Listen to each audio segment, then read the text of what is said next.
விஷயத்தை பெண்கள் உறுதி நிலைப்பாட்டோடு இருக்காங்க.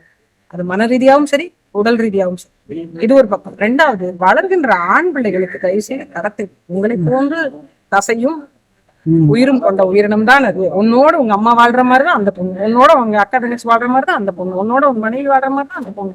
அதனால அவங்களுக்கு ஒரு உணர்வு, ஒரு மதிப்பு இருக்கு. இப்ப நம்ம அந்த பாலியல் வன்கொடுமைக்கு ஆளாச்சுன அந்த ஆண் வீட்லயே ஒரு பெண் இருப்பார்ல, அந்த பெண் மீது இன்னொருத்தர் கை வச்சு அவங்களுக்கு எவ்வளவு வரைக்கும். அப்படித்தான் அந்த குடும்பத்தாருக்கு வரைக்கும் பெண்ணுக்கு இஷ்டம் இல்லாமல் ஒரு பெண்ணை நெருங்குவது என்பது பெற்ற தாயை தவறாக பார்த்தது. அதை புரிந்து கொள்ளாத ஆண் பிள்ளைகளை பெற்றெடுத்தவர்கள் வெக்கி தலைவர். அந்த மாதிரி தனித்து ஒரு பெண் போறா, அவளை பலகீனப்படுத்த விட முடியும்னா இது நாடா இல்ல சுடுகாடா? அப்ப என்ன இங்க பெண் சுதந்திரம்?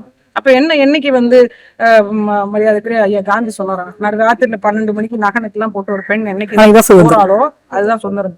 அது இல்ல சுதந்திரம் என்னை பொறுத்த வரைக்கும். அது அவர் சொல்லிருக்கலாம், அவர் யோசி. என்னைக்கு ஒரு பெண் தனி ஆளுமையாக நின்று ஒட்டுமொத்த பெண்களையும் ஒன்று திரட்டி அவளுக்கான சட்டத்திட்டத்தை அவளே வகுத்துக் கொண்டு அந்த அரசியல் நிலை பெற்று நிற்கிறாளோ, அதிகார உரிமை பெறுகிறாளோ, அன்னைக்குதான்